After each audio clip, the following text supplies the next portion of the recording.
ఇలా అబద్ధం మన దేశం ఇలా అబద్ధం అభివృద్ధి అదే వద్దు. అవునా? ఇజ్జుడు సరిగ్గా చూసావా? దీన్ని హైదరాబాద్ అంటారు. అలాగే ఇజ్జుడు చూసావా? కళ్ళు పెద్దగా చేసుకొని చూడు. చూసావా? భారతదేశం అంటారు దీన్ని. ఇజ్జుడు. లండన్ ఎయిర్పోర్ట్ అనుకున్నావా? Gomti Nagar railway station Lucknow. చూసావా? సింగపూర్ ఎయిర్పోర్ట్ అనుకున్నావు, గుజరాత్ లో ఉన్న ఎయిర్పోర్ట్. చూడు, భారత్ లో బుల్లెట్ ట్రైన్ కి సంబంధించిన కన్స్ట్రక్షన్ జరుగుతుంది. 2029 లోపు పూర్తవుద్ది. ముంబై నుంచి అహ్మదాబాద్ దాకా 320 km/h స్పీడ్ తో వెళ్తుంది. ఇది కూడా చూడు. యుఎస్ అనుకున్నావా? కాదు. భారత్ లో నేషనల్ హైవేస్ అవి. అంటే నువ్వు 4-5 సంవత్సరాలు అయింది కదా దేశం వదిలిపోయి, మళ్ళా దేశానికి రాక 4-5 సంవత్సరాలు అయింది కదా, తెలుసుకుంటావు అని చెప్తున్నా. ఎట్లాగో బేస్లెస్ రీసెర్చ్ తోనే వస్తావు. అట్లీస్ట్ ఇట్లానే నీకు తెలుస్తుంది, కొంచెం నాలెడ్జ్ వస్తుంది అని చెప్తున్నా. నీకు ఆల్రెడీ చెప్పిన సోషలిస్ట్ ఐడియాలజీ నుంచి, కమ్యూనిస్ట్ ఐడియాలజీ నుంచి క్యాపిటలిజం ఐడియాలజీకి మన దేశం రూపాంతరం చెందుకుంది. స్వయం ప్రతిపత్తి, ఆత్మ నిర్భర్ భారత్ అని. అండ్ ఐఎమ్ సారీ, నీకు సోషలిజం అంటే, క్యాపిటలిజం అంటే, కమ్యూనిజం అంటే పూర్తిగా తెలియదు కదా, నేషనలిజం అంటే తెలియదు కదా. సరే, నేను చెప్పిన తర్వాత గూగుల్ చేసి డెఫినేషన్ చూసుకొని ఎట్లా చెప్తావో చెప్పి. వాళ్ళని ఏమంటారంటే ఇన్ఫీరియారిటీ కాంప్లెక్స్ లో ఉన్న వాళ్ళు అంటారు. ఎగ్జాక్ట్ గా నీలాగానే. ఈ రోజు ఆ కూరగాయలు అమ్ముకునే వాళ్ళ దగ్గర కూడా ఫోన్ పే ఉంది. నీలాగా ఇన్సెక్యూర్ గా ఫీల్ అవ్వకుండా సంకల్ప బలంతో పనిచేసేదాన్ని నేషనలిజం అంటారు.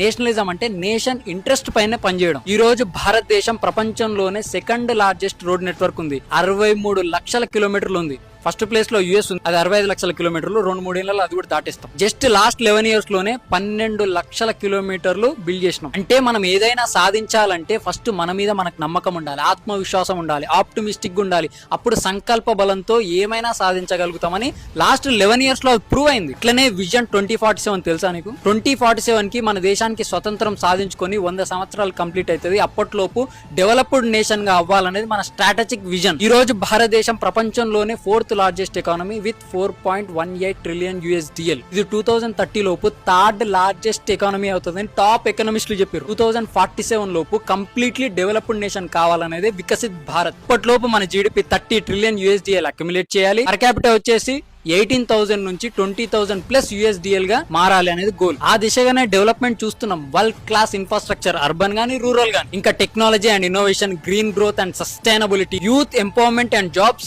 Inclusive economic growth, participation, governance reforms, logistics and world తో కంపీట్ చేయడం. మన దేశం శ్రీరామ్, జై శ్రీరామ్, ముందు జై శ్రీరామ్, వెనక జై శ్రీరామ్. నీకు జై శ్రీరామ్ ఒకటే కనిపించిందా? ఎకనామిక్ గ్రోత్ కనిపించలేదా?